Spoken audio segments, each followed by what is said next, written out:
I had need to cross a mountain in the fourth dimension.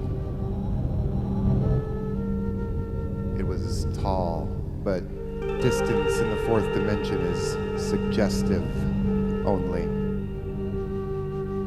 So, even though I could reach the top in one step, walking is not a viable means of transportation. Nothing is. You see, in the fourth dimension, kinetic energy runs inside out. Forward motion of an object moves the entire universe, while the object stays at rest. Have you ever tried to move a mountain? They don't like it. Have you ever tried to move the entire universe?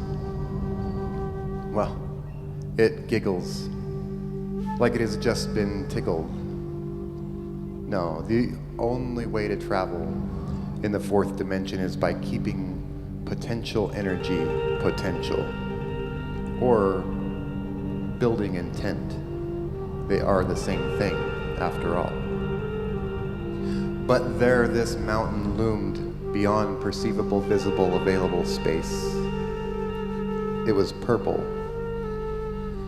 deep as midnight. There were no trees, no plants, no rocks, no dirt. The mountain was made of life itself. It was a living version of a child's drawing. But I needed to climb that mountain. And how do you intend to move but plan to not move? It is not possible. The second makes the first a lie, and lies are very kinetic.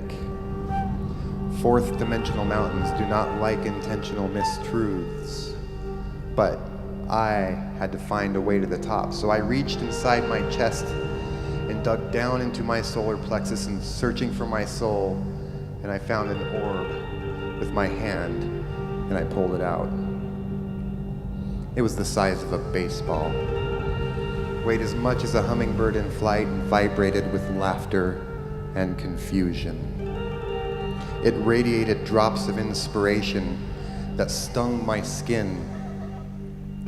One side of it there was a pinhole. And I knew that if I peered inside, I would see that which I loved the most. So I pulled the orb closer to my face and looked inside and saw you. It was you when you were 7 years old, standing alone, wearing a blue towel on your back like a cape. It was adorned with a hand-painted S. You were trying to convince yourself that you were enough. But you never believed it, not without some kind of superpower, not in the caged-in world you lived. So I placed the orb near my mouth, and from the pain of love and compassion, I whispered, I will take you up that mountain. And the mountain moved toward me. When it reached me, the ground sliding beneath my feet began to rise, steeper as the bottom of the mountain sunk deeper behind me. There came to me the mouth of a cave etched in the side, too small to fit my body laying down.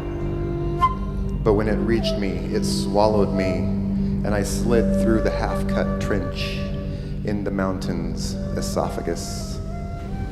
Fourth dimensional mountains eat love for nourishment. I continued being squeezed through the cave, which swirled and turned and wove within itself until I was deposited at the peak. From the top, I could see the entire universe inside out. There were stars and planets nearby, and life was so very distant. And in the very center of it all, a void. And I don't know why, but I threw my orb into the void. And after it landed with a clunk, it opened. You flew out fiercely and immediately into the void, commanded the universe of the fourth dimension. You were free, jumping over skyscrapers, strong enough to fight off every fiend. I applauded you. I sang your name. I wept with joy as you stood atop your mountain of victory, beaming confidently. Then you looked at me and stopped.